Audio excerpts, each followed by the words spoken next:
It turns out that we have all these beliefs that lead us to feel better or worse, depending on the belief, and that many of us believe that if you take medication from the doctor, you will get better. So you take the medication, you get better. You take the medication, you get better. Well, it turns out then if you take the medication, but now it's not real medication, it's just, for instance, a sugar pill, you'll get better. Now, it turns out also, not my research, but other people's, that the more money you pay for that medication, the better you're going to be. Welcome to Zoe, Science and Nutrition, where world-leading scientists explain how their research can improve your health. I'm your host, Jonathan Wolf, founder and CEO of Zoe. Today, we explore the power of our mind and how to harness it for better health. Imagine if you could slow down or even reverse your aging just by changing your mindset. It sounds pretty wacky for a show rooted in the latest science, right?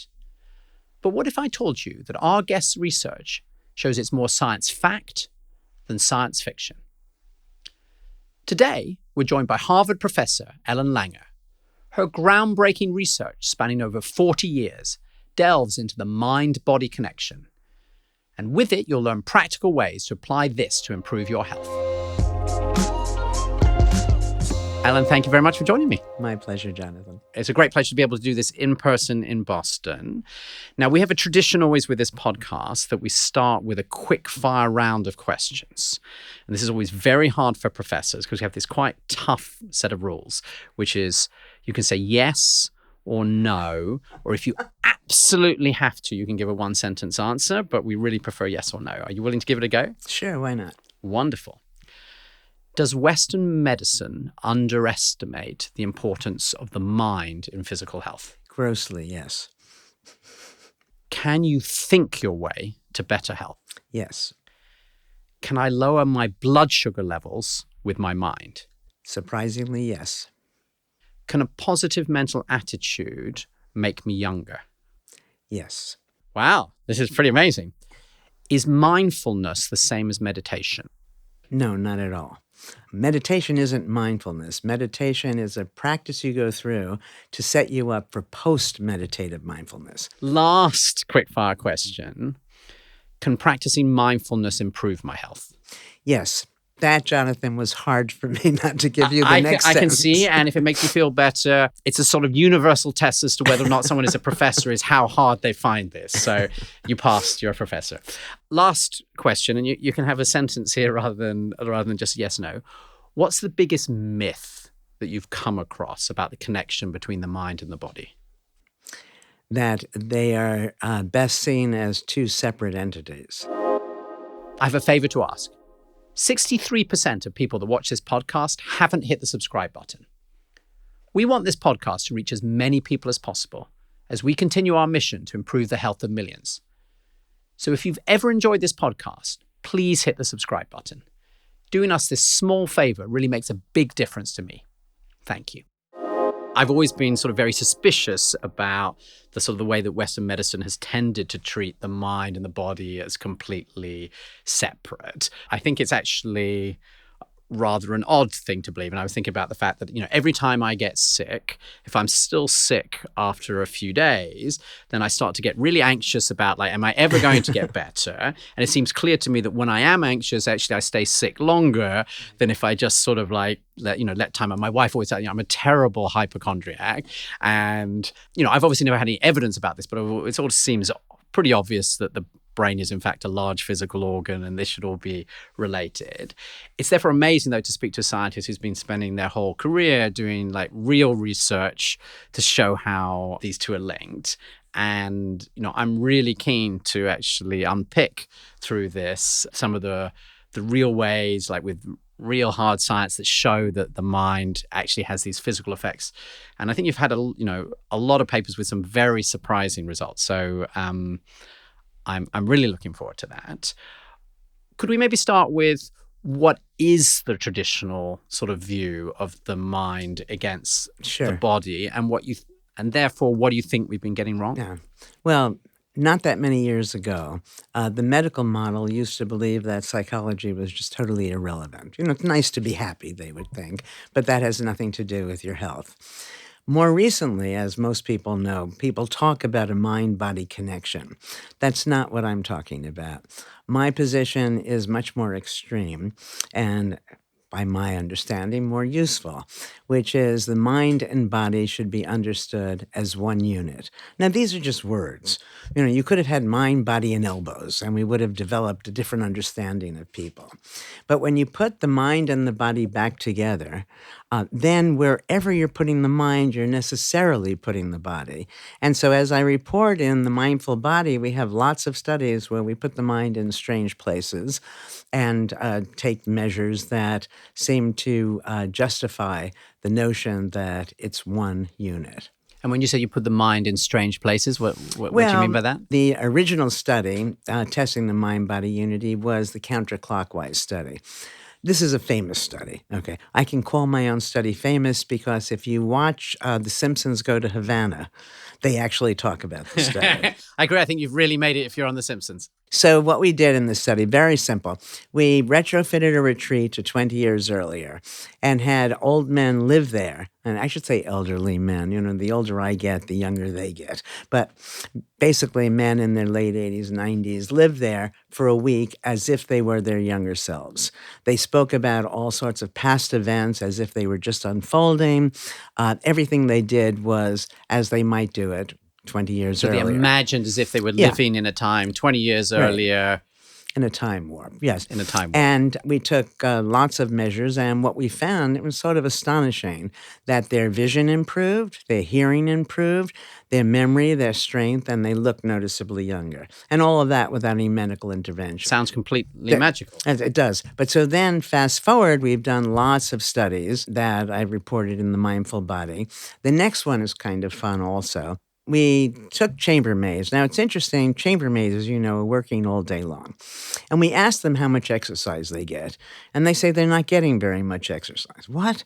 Well, that's because to them, exercise, according to the Surgeon General, is what you do after work. After work, they're just too tired. Okay, so we take these chambermaids who don't realize they're getting exercise, and all we do is teach them that they're getting exercise.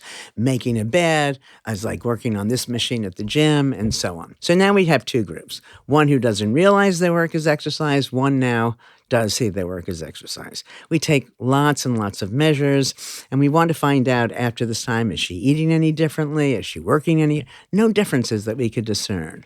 Nevertheless, the group that changed their minds, that now saw their work as exercise, lost weight. There was a change in waist-to-hip ratio, body mass index, and their blood pressure came down. So, Ellen, that all sounds pretty magical. Can you help us to understand how is it possible that the mind is linked to our physical health? It's not linked. Okay. It's one thing. Every move you make, every thought you have is simultaneously enacted on different levels, right? So there's a physiological response. You raise your hand, your brain is now different from before you raised it.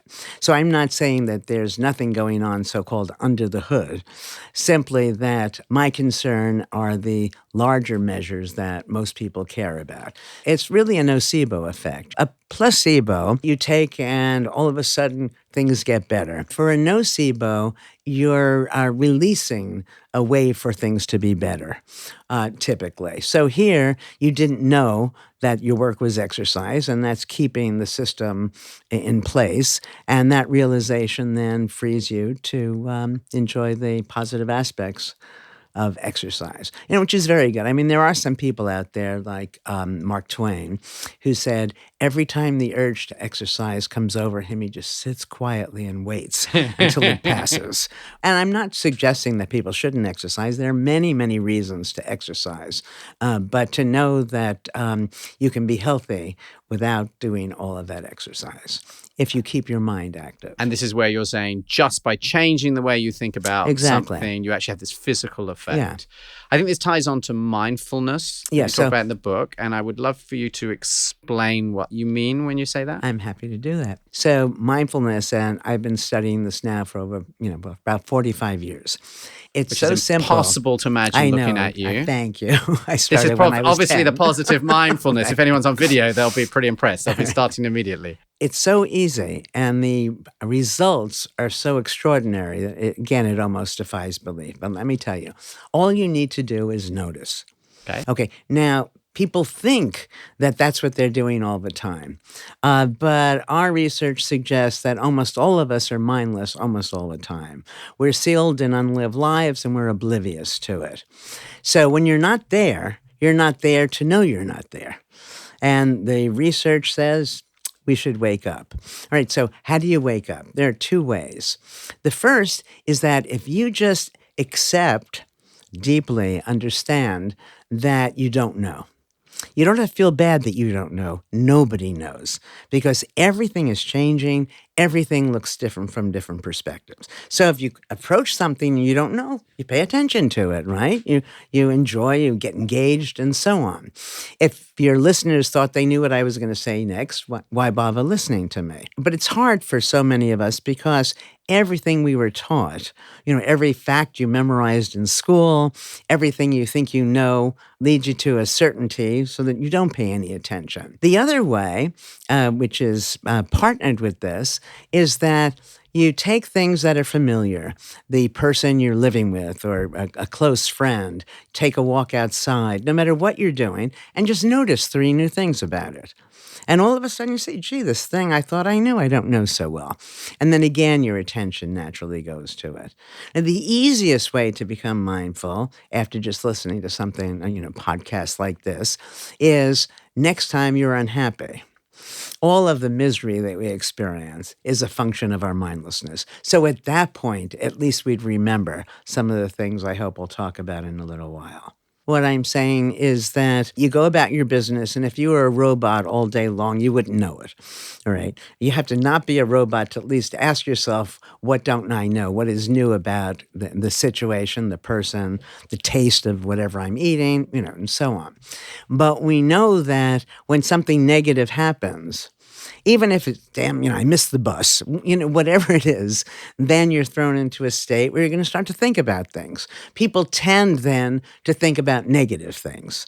And so am I being mindful in that? Just mindful and negative? Or am I? No. Okay. No, because as soon as you think that you know why you're unhappy, then you're being mindless. An important piece of this, Jonathan, is that events don't cause us our unhappiness. It's the view we take of the event.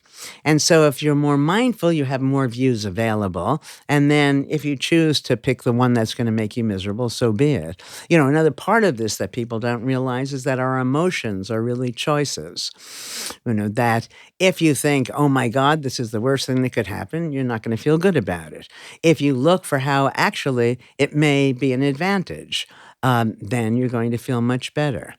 And I think, when I try to help people with the stress that they feel, the first thing I say is, okay, stress turns out to be our prediction that something's going to happen. And when it happens, it's going to be awful. Okay, so look at both parts of that. And as I describe in The Mindful Body, prediction is an illusion. We can't predict. We think we can predict because we're so good at looking back and making sense out of everything. But going forward, we can't do it. Okay, so you say to yourself, here's this event. What are 3 reasons, 4 reasons, whatever you want, that it won't happen? And as soon as you went from it's definitely going to happen to now, well, maybe it won't happen. So you immediately feel better. Then is the harder part. You say to yourself, okay, let's assume it does happen. How is this actually an advantage? A silly example that's not very dramatic, but I'm so used to using it, so mindlessly I'm going to use it again. You and I go out for lunch. The food is wonderful. Wonderful. You and I go out for lunch. The food is awful. Wonderful. I'll eat less. That'll be better for my waistline. I'll eat less. I'll be able to take in more of your wisdom and have our relationship grow.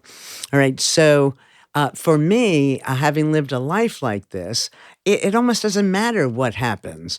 I'm going to fall up if something negative happens. If you and I were involved in my relationship, you can decide what movie we're seeing. You can decide where we go to dinner. You can decide if we're seeing I don't care because I'm going to enjoy myself regardless. Well, that sounds rather magical. So no matter what I was thinking about my wife thinking like, my God, Jonathan is so annoying, which I think I am often. I love the idea that she would just magically be, you're really annoying, but it's fine. I don't mind. How does that, because you talk in the book about mindful optimism. And when as you've been starting to explain a bit more mindfulness, it feels like quite a lot of that is about, something happens and then you're taking an optimistic Well, view and I about say optimism it. and pessimism act as if there's some real. This thing is really good or it's really bad, and for the really good, the pessimist is saying it wrong if it's really bad, and it's nothing. It's just an is, and then we interpret it.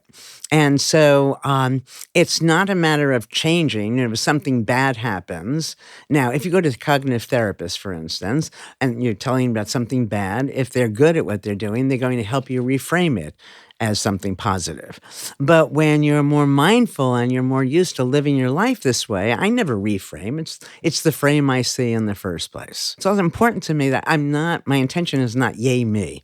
My intention is to tell people that this is available to all of them, and then make people aware that the way you're choosing to see the world actually has an impact on your health. No, that's really helpful. I'm just wanting to make sure I understand, because I think for those of us who haven't been exposed to this, it feels pretty radically different from the way that we were brought up or naturally think about things. So how does that compare with, I guess, this was sort of positive thinking, which I've definitely heard, which is... Yeah. I'm considered by some the mother of positive psychology. So there's a relationship, clearly. But when you're being mindful, you're not being positive, you're not being negative, you're just being. All right. Now, if somebody asks you to describe the situation, probably you would be more likely to describe it positively. Everything is okay. We just need to know that some of the things we do come at a greater cost than other things. And you need to make an intentional decision as to whether you want to incur the cost. This study has been replicated in South Korea, the Netherlands, and Italy. Right. And I think people, to ask how many people were involved, I don't know if the audience is aware, nor should they be, that it's much easier to get significant effects when you have a massive size population. The statistics sort of control for all of that. Their vision improved, their hearing improved, their memory, their strength, and they look noticeably younger. But the important question is, Professor Langer, do you stand by these findings? And, essentially, yes, or I wouldn't have written about them and I wouldn't be talking about them. And what do you think that implies? So you ask these people to live as if they were living in a time warp. It's a wonderful question, because you don't have to be 60, you don't have to be 40, you don't have to be 100. The number is irrelevant. What you need to recognize is that you cannot, even with an experiment, prove that you can't. And that's what happens as people get older. They change their yardstick for what they're capable of doing. And so I wanted to do this study, and I'm really pretty confident that it would work, but I never did it. Where if we took elderly men, and I don't know how old, you just make them 70, so they're young old, all right? And we were going to have them play baseball, the people who used to play baseball when they were younger. So the image I have is that we have them walking around their house and, hesitating to pick up something that was dropped, or picking it and really looking a little decrepit. Now, fast forward, we have them in their old baseball suits, or ones that have been altered so they fit them now. Yep. And he's out on second base and there's a grounder, and he bends down and picks that up without any thought that he can't. We've all seen things like that, but I need to do the study to put it out there differently. But that's what I'm saying. You can't know that you can't. And another thing that I find fun is that people need to realize they really don't want the complete success at anything that they think they want. Because, so let's say you're a golfer. If you're a golfer, you say, wouldn't it be great if I could get a hole-in-one every time I swung the club? Well, no, because at that point, there'd be no game. Yeah. All right? And so when we recognize that it's the challenge, it's the mastering, not having mastered, then we go easier on ourselves with mistakes. Nothing goes in just a straight line. You can do a little, and then you fall back a little, and then to get to your ultimate goal. And I think that what people need to do, there's always a step from where you are to where you want to get that you can take. Move in that direction. And that's all you need to do. It doesn't have to be a big thing. So let me give you an example if you don't know what I'm saying. So first of all, do you know who Zeno was? I'll tell you. Zeno was a Greek philosopher. And Zeno had a lot of paradoxes. So he had this paradox that if you always go half the distance from where you are to where you want to be, you're never going to get there. So let's go to the very end of this. You're an inch away, then you're a half an inch away, then you're a quarter of an inch, an eighth of... Okay, there's always a step small enough from where you are to where you want to be that you can get there. So you eat a box of cookies a night and you don't want to do that. So eat half a box. You can't eat half a box, eat a quarter of a box. Everybody can eat a crumb less. And then you have a new starting point. And from that point, you do the same thing. And with the understanding that engaging in whatever that activity is to get to your goal is its own reason for doing it. Now, a lot of people talk about this in terms of maybe training your body. So if you're saying that you want to do some physical activity, then the idea is, you start, you get better and better and better. But you're saying something quite different, which is really interesting, which is you're saying in some way your body has these capacities. Yes, you have. And your brain is somehow getting in the way of this. Let me give you an example, an easy one. So I'm 76. You're much younger, but we'll make you even younger to make the example. So let's say you're 20 years old and you hurt your wrist. What do? You take care of it, right? But at my age, there are a lot of people who believed, were taught when they were younger and just mindlessly accepted it. As you get old, you fall apart. So then if you're an older person and your wrist hurts, you say, well, what do you expect? And you don't do anything. And so then in a very straightforward way, a month later, my wrist is going to still hurt or be bad, and yours is going to be better, or the younger you. Because basically you're not looking after yourself Exactly, in the way because that you should, because you've been told this story that you're older now, so don't worry about. You should just accept it. And then also when we're doing things, surely if you're doing something, I don't know, I remember playing tennis not that long ago with these 17-year-old boys. And they're running all over, and they didn't know what they were doing, but they were much faster than I. But because I knew what I was doing, it was easy, right? Then we get a little older, and these same boys that I was playing tennis with are now more mature, and now they know what they're doing, and my game has changed. And why should I play the game the same way I did 20 years ago? So you have to let yourself adapt to the circumstances. That surely if you're 50 trying to do it the same, whatever it is, the same way you did when you were 20, you're not likely to do it as well. So when people learn sports, for example, they learn mindlessly. You're told, for instance, this is the way you hold the tennis racket, the golf club, whatever it is. And, that's fine. But, if you hurt your shoulder a little bit, you didn't sleep well, you should change the way you're holding the racket or the club or whatever. Also, this is kind of fun. And your analogy, help me to understand Help me to understand the analogy from the sport for someone who really doesn't play any sport. What does that mean about how I should live my life? Everything should be different every day of your life. So, for example, what I was going to say when I'm lecturing in person, and I'll look in the audience, is there a big man there? And almost always is. He's 6'5". Okay, so I asked him to come to the stage. So we look kind of silly because I'm 5'3". He's bigger than I. Put his hand next to my hand. His hand's 3 inches larger. And I just raised the question, should we do anything physical the same way? Now, it turns out the more similar you are to the person who created the thing, the way to do it, the easier it's going to be. So the more dissimilar. So as a short, let's say if I were a short, heavy woman, and I'm doing something that was designed by a tall, thin man, I'm not going to do it as well as I could if I'm doing it his way. And so what we need to understand is everything we do, everything we experience was at some point just somebody's decision about how it should be. I mean, a humorous example, we take the 6-footer, and let's say his wife is 4'11", just for fun. Until recently, when they go to the bathroom, they're both sitting on a toilet seat the same height. one of them is not getting their needs met. And you don't need to know anything about medicine, right? Yep. So I'm not going to tell which is not meeting their needs. Almost certainly going to be designed for the man is, I think, the answer for our universe, isn't everything, it? So now when you recognize that virtually everything that was a decision, wow, that means everything is mutable. You can change everything. So when I go to give a talk, and a long time ago as a young person, and I'd walk into the room and I knew that if I'm standing with a lot of distance between me and the first row of seats, I'm going to be nervous. So I rearranged the furniture. Most people wouldn't think to do that.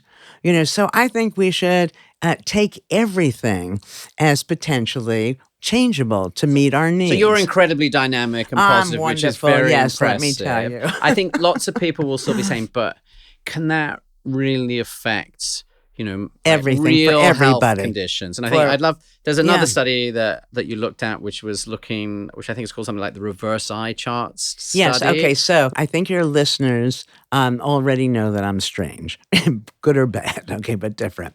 So when I go to the doctor and I'm given the Snelling eye chart, and we go down the chart, and I say to myself, wait a second, because the letters are getting progressively smaller, they're expecting that soon I'm not going to be able to see. Yeah. So what I did was with my students is a study where we reverse the eye chart.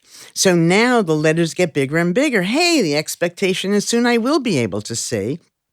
And what we find is that people can see what they couldn't see before. Could you just explain a little bit more? What you can see is largely determined by your expectations. Look, if I'm hungry, I can see that restaurant sign from a much greater distance. If I know you're going to be around and I don't want to see you, I see you a lot sooner.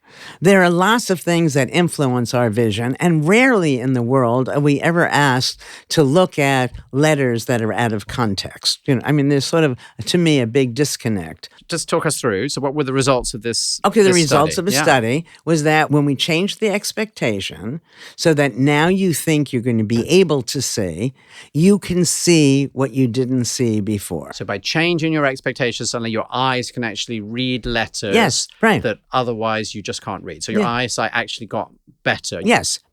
Your eyes were free to see in some sense. Hello, listeners. A quick message from me. It's pretty hard to believe your mental attitude can change your body like that, right? Well, it's also hard to believe that it's been 18 months since we started this podcast. And I've had the privilege of spending hundreds of hours speaking with the world's leading scientists and diving into their research. Our mission? To uncover how the latest science can help you to live longer and healthier life. And we've done just that. Now, if you're thinking, I wish I could get the key insights without listening to all those 100 hours, we have a solution. Our team has created an amazing guide that summarizes the 10 most impactful discoveries from this podcast so that you can use them to improve your health. And you can get it for free. Simply go to zoe.com/free guide or click the link in the show notes. And please let me know what you think of it. Okay, back to the show. That is really remarkable. Now, presumably you're not saying that, or are you saying that your eyes change? Yes. Or are you saying that? Tell me. I'm saying everything changes, everything. And what we do and what these numbers the medical world gives us, leads us to hold everything still. I'll go back to the eyes, but let me give you another example. The other day in the health class I'm teaching, as a large lecture, and I said, does anybody here know their cholesterol level? And, somebody who's got good cholesterol waving their hands, please call on me. So, yes, and what is your cholesterol level? And she tells us. I said, oh, nice. I said, and when did you have it measured? And she said, about 6 months ago.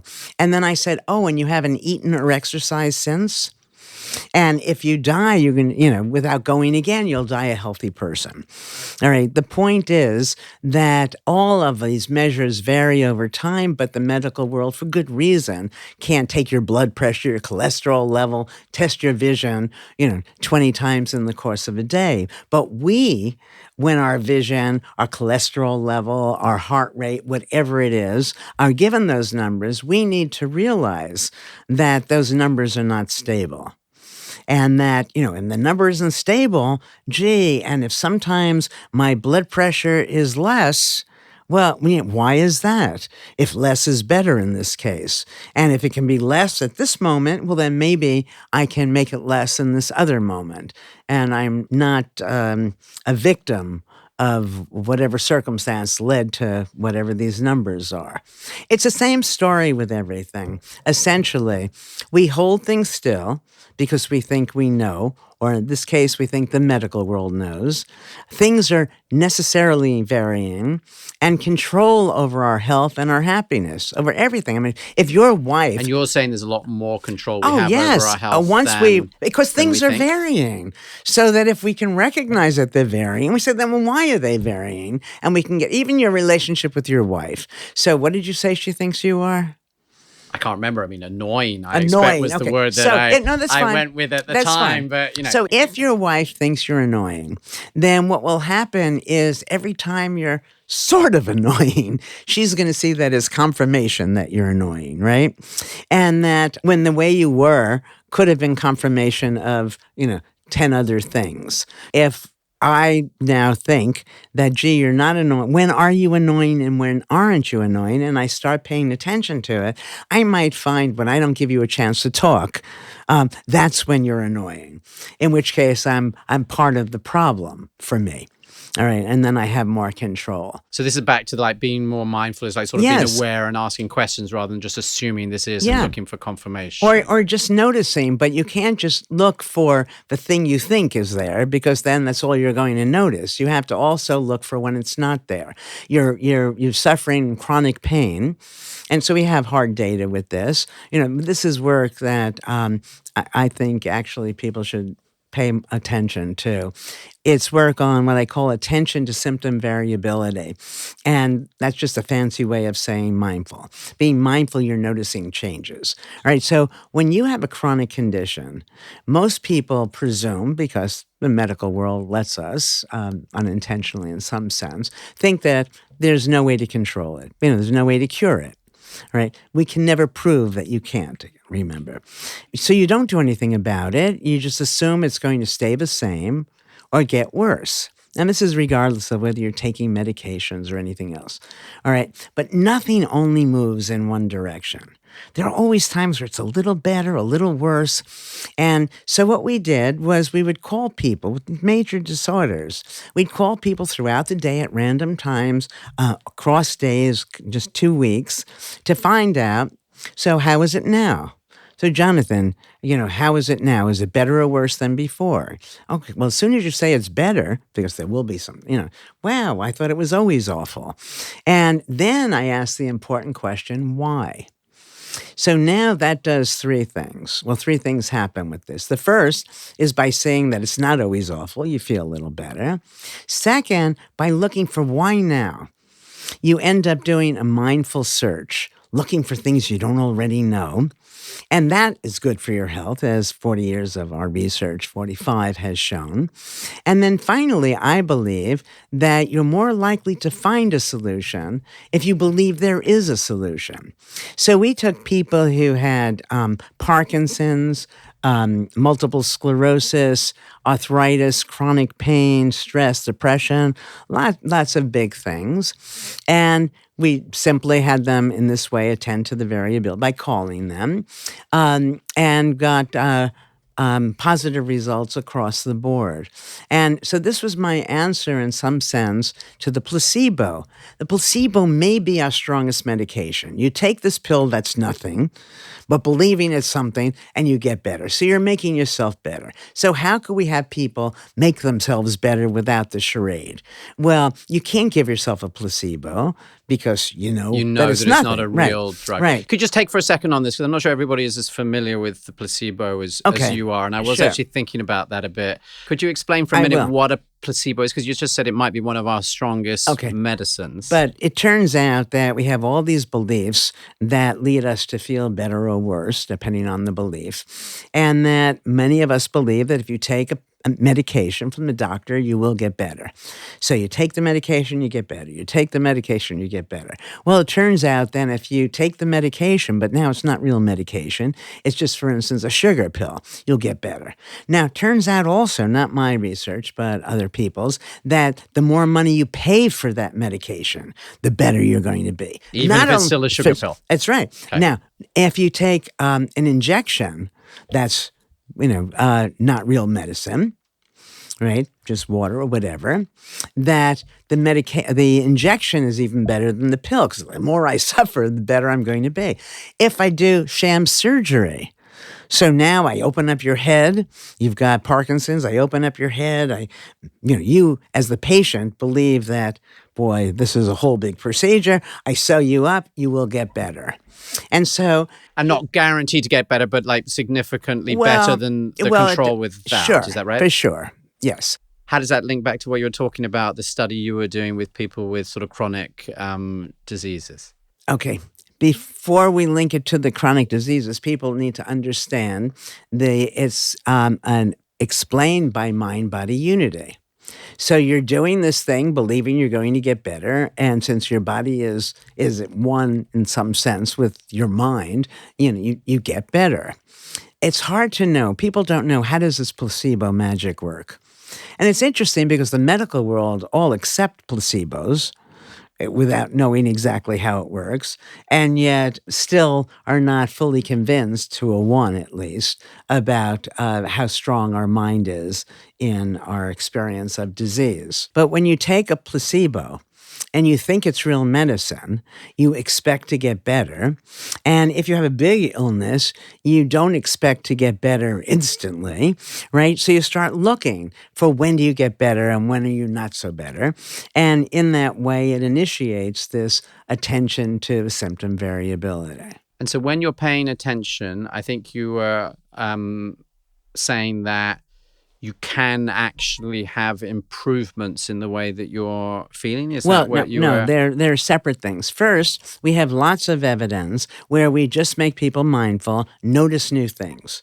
And so by noticing new things, over time, you become healthier. The neurons are firing, and it's literally, not only figuratively enlivening. That's separate from what I'm saying now, but still operative. Okay. So when you're attending to the variability, that's a way of being mindful, and so you're getting that boost. But it's also the case that when you're attending to, look, let me give you an example to make it easier. So let's say you, Jonathan, think you're stressed all the time. No one is anything all the time. Yeah. All right. And what happens is you're stressed. Oh my gosh. You're not stressed. You're not paying attention to the stress. And then you're stressed again. And that intervening time sort of goes by the by. So let's say we were going to intervene and call you periodically. Jonathan, how are you feeling? Right. Okay. And in doing this, we find when you're stressed and when you're not. And it turns out, not to my surprise, but when you're talking to Ellen Langer, you're maximally stressed. Well, then the solution is easy. Don't talk to me, right? And so with lots, you raise your arm, you're in pain, but it's when you're sitting this way, that it's bigger pain than, so either don't sit that way or work slowly in that, tiny movement, as I was saying with Zeno's paradox. So I feel like there's a lot of different things here, and I'm probably only catching a small part of it. So is part of this that you are not really paying attention to your own body or understanding your own situation that you're in, and so part of this mindfulness is actually by having a better understanding of what's going on, as well as this thing you're talking about the positivity of the approach to it. Right. Well, it's not positivity. You're not being you're just noticing, and the noticing is good for your health. But let's say you're a garage mechanic, okay? You're a car expert. And you get in that car and you start the car, you're going to hear if it's subtly not as good as it was the day before. Yep. For most people, you get, the only time you notice anything is wrong is when the engine falls through okay? So that's what we need to be, is more tuned in to the subtleties, which you're not going to be tuned into without realizing that they're changing. And I'm not talking about, becoming obsessively concerned with your body, but you just feel yourself. Yeah. So I do want to talk about one more study before we talk about, I think, what could people do, which I know they want to do, which is you did a study about blood sugar, which I was looking at last night, which I thought was another one which was both extraordinary and like beautifully put together. Would you explain just briefly sure, what the happily. study was and what you saw? So we had people who had type 2 diabetes show up to be in the study, and we take all sorts of measures, right? Then we Which have means they have very poor blood sugar control. well, yeah, and now we're going to ask them, for a reason that'll become clear in a moment, to play computer games. Okay. And to change the game they're playing every 15 minutes or so. That's to ensure that they look at the clock next to the computer. Now, unbeknownst to them, for a third of the people, that clock is rigged and it's going twice as fast as real time. For a third of the people, it's going half as fast as real time. For a third of the people, it's real time. And the question is blood sugar level controlled by the perceived time, the clock time, or what people think of as the real time? And the answer, obviously, or I wouldn't be talking about in this context, is perceived time. We can control our blood sugar level. So just to play it back to make sure that I understand everybody understands it, by changing your perception of how fast time is going, well, it doesn't actually the blood sugar that you're measuring independently, which is this thing that's clearly in your body, not in your brain, is actually, changing faster or slower. Yeah. Even though in theory that should be controlled by things that are nothing to do with your mind, and just because you think it's 2 o'clock or 2:30. But I'm not saying that we should control our blood sugar level by getting someone to rig clocks. All I'm trying to do is to show that our minds can control the blood sugar level. So we're saying that it's a beautiful demonstration of of the way in which our mind has much more control over our body than we would think, in a way that is super subtle, but really measurable. So this study you'll like. This is the probably the most recent. So we inflict a wound. Now it would have been very dramatic if I could really hurt people, but clearly I didn't want to. And as I assume you couldn't get ethics approval. Exactly. So it's a minor wound, but it's a wound nonetheless. And we have them again. I've become clock obsessed. So they're in front of a clock that's going twice as fast as real time, half as fast as real time, or real time. And the question we're asking is, does that wound heal based on whatever we think is real time, or based on what we think is real time, the time the clock tells us? And again, the answer is clock time. And so your skin heals faster. So if you were doing a video recording of this, we did, and depending upon the participants' own view of time passing, if they thought the time was passing faster, this wound actually healed faster. Yeah. Lots of people listening onto this will say that's surely not true, but you have published and peer-reviewed this, correct? Yes, in fact, yes. But when you go to the doctor, let's say you break you break your arm, and how long does it take, do you know, for a broken arm to heal? I don't know, but my broken toes took about 6 weeks for the bone to start to heal. So you break your toe. Yeah. And you're told it's going to take 6 weeks. Yeah. They can't know this, right? But you come to expect that it's going to take 6 weeks, and 6 weeks it will take. But we're doing a study now where we have physicians, instead of giving the average amount of time,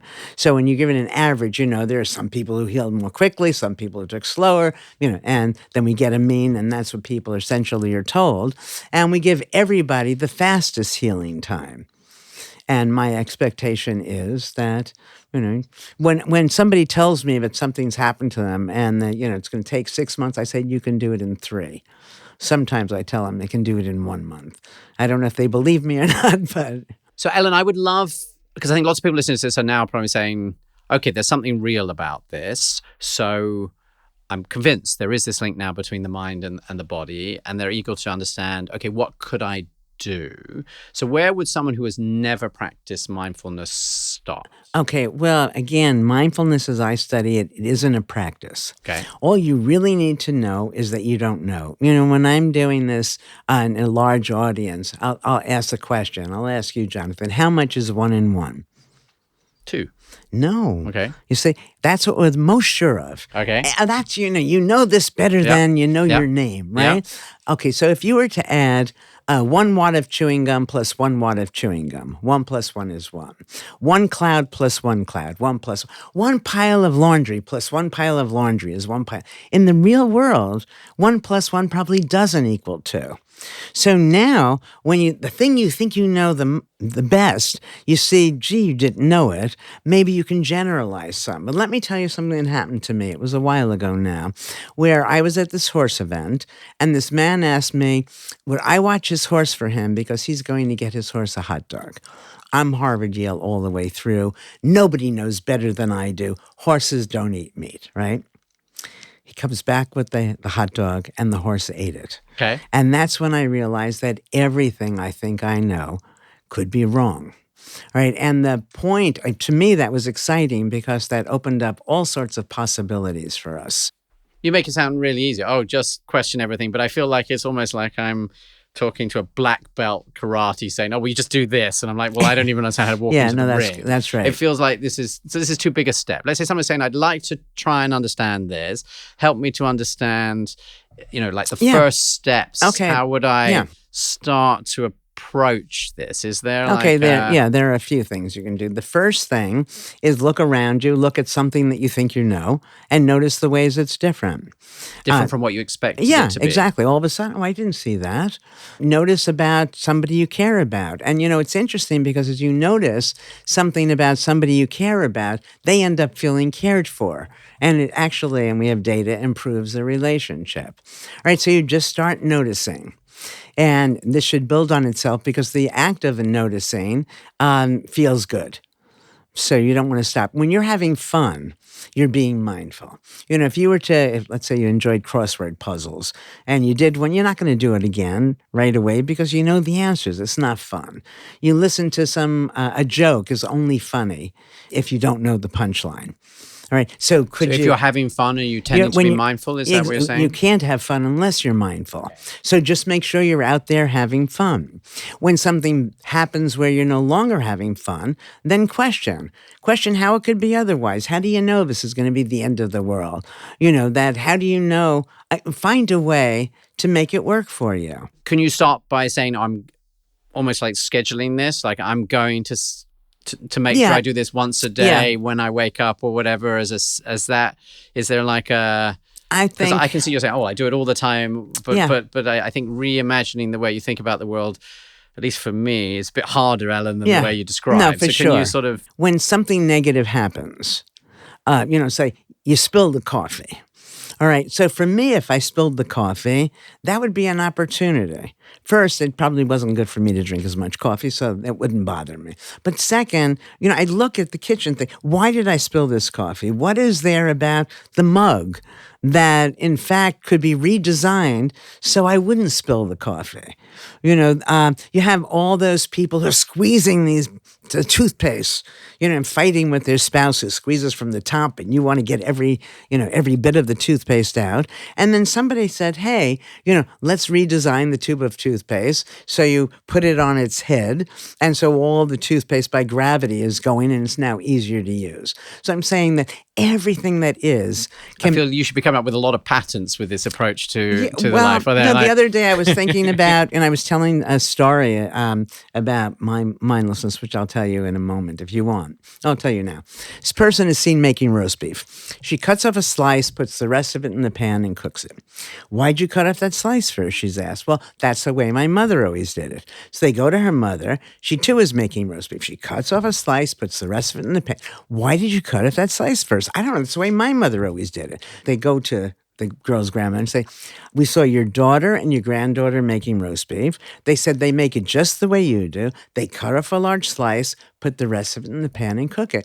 Why do you cut off that slice first? And without skipping a beat, she said, that's the only way it'll fit in the pan. and that's what most of us are doing. We're not really thinking about things. For me, I tell this joke and all of a sudden I realize, well, why do we need 45 different kinds of pans? Why can't we make the one pan that gets larger and larger, like a table you put a leaf in and so on. Once we recognize that everything was made by somebody who had, different motivations, desires, biases, size of their hands, everything different from us, it leads to, to redesigning things so that it better meets our needs. And each time we do that, so each time you're uncomfortable, rather than suffer with me, ask, how you can make yourself more comfortable. Everything around you can be different.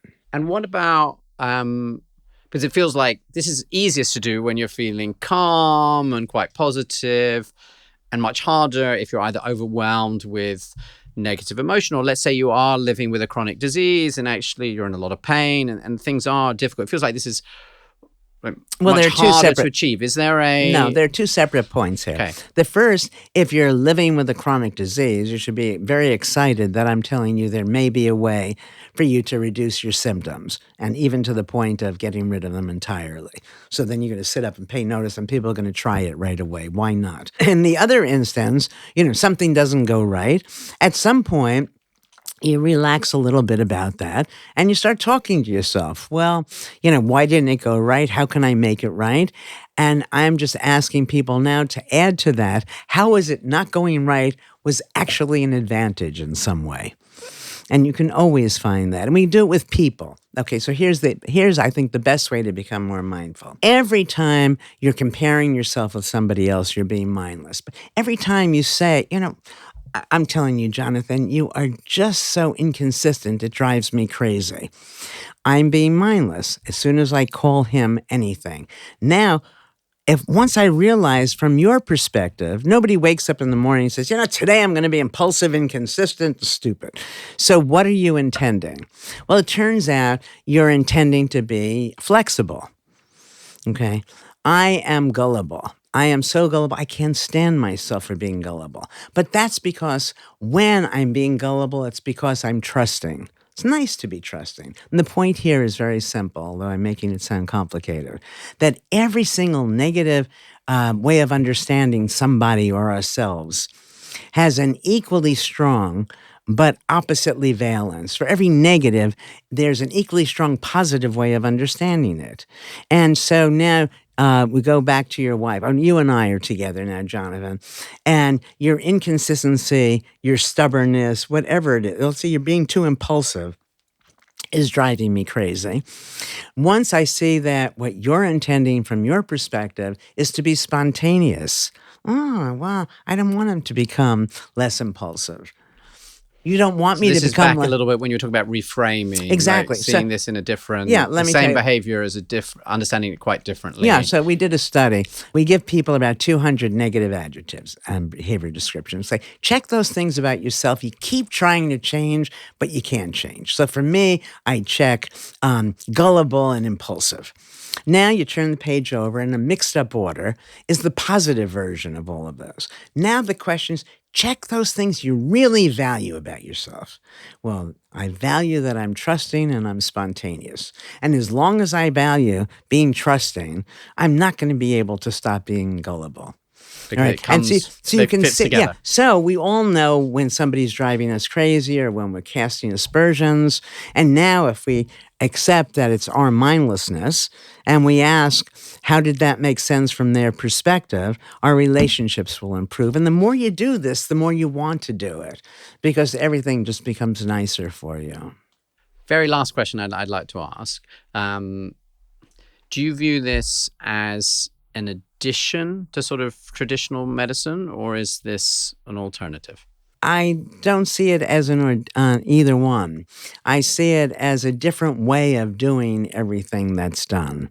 That when we recognize that our psychology makes a big difference in our health, then we might approach doctors as partners in our health. We don't just turn ourselves over to them. When we recognize that any experiment only gives us probabilities. That's a good guess.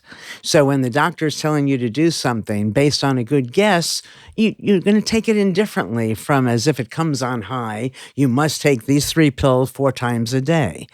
And so you become engaged in your own healthcare in a different way. Doctors know they don't know. Everybody who is expert at whatever they do knows they don't know. And so it'd be a relief, not met with hostility. They should still be respected for what they do know. And knowing best guess is still not having the vaguest notion.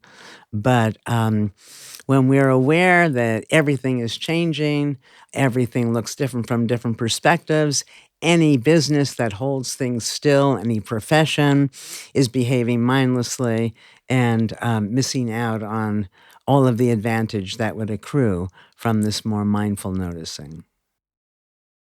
Amazing.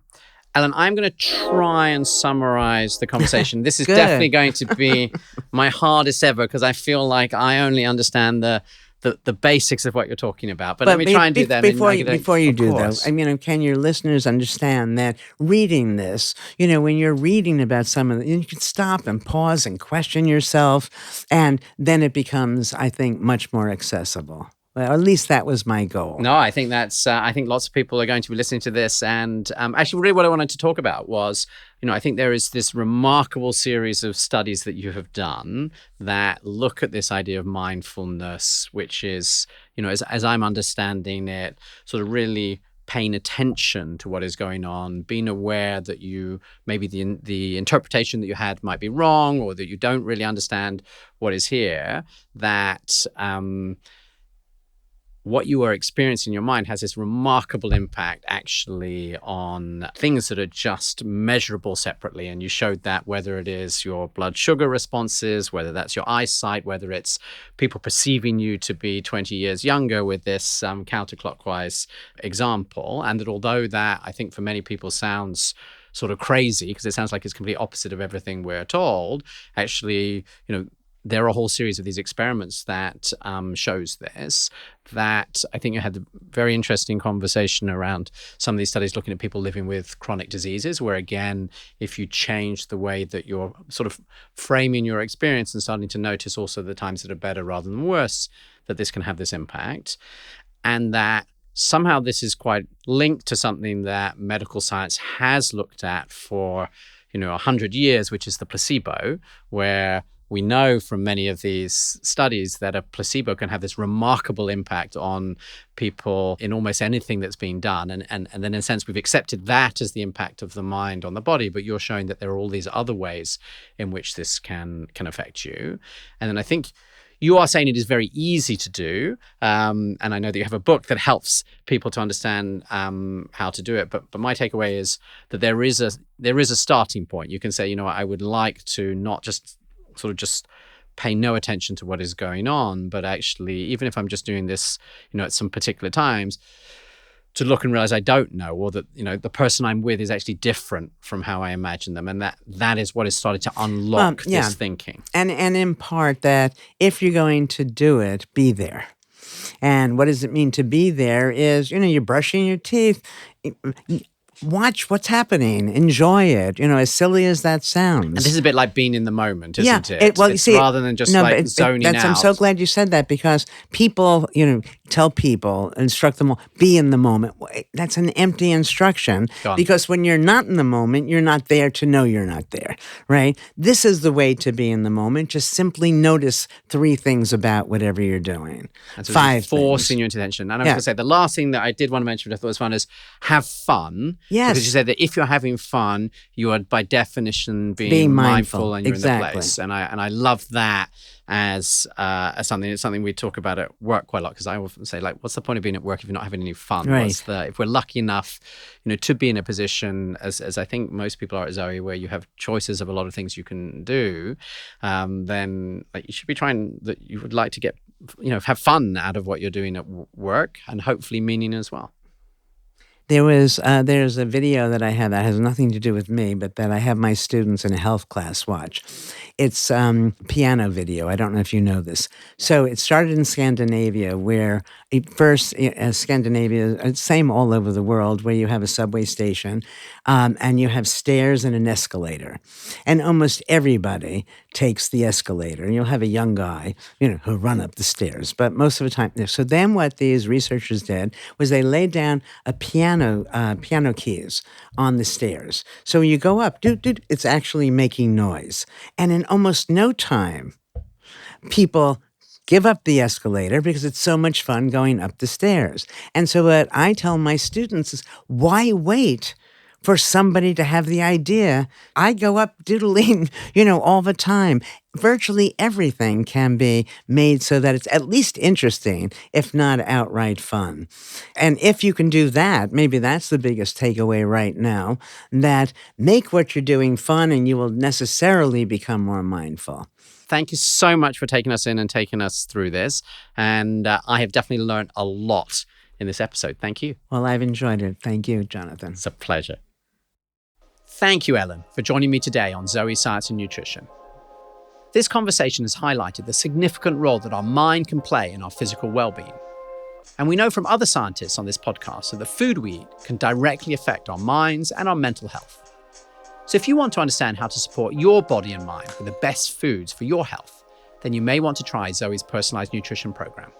You can learn more and get 10% off by going to zoe.com/podcast. As always, I'm your host, Jonathan Wolfe. Zoe Science and Nutrition is produced by Yella Hewins Martin, Richard Willen, and Tilly Fulford. See you next time.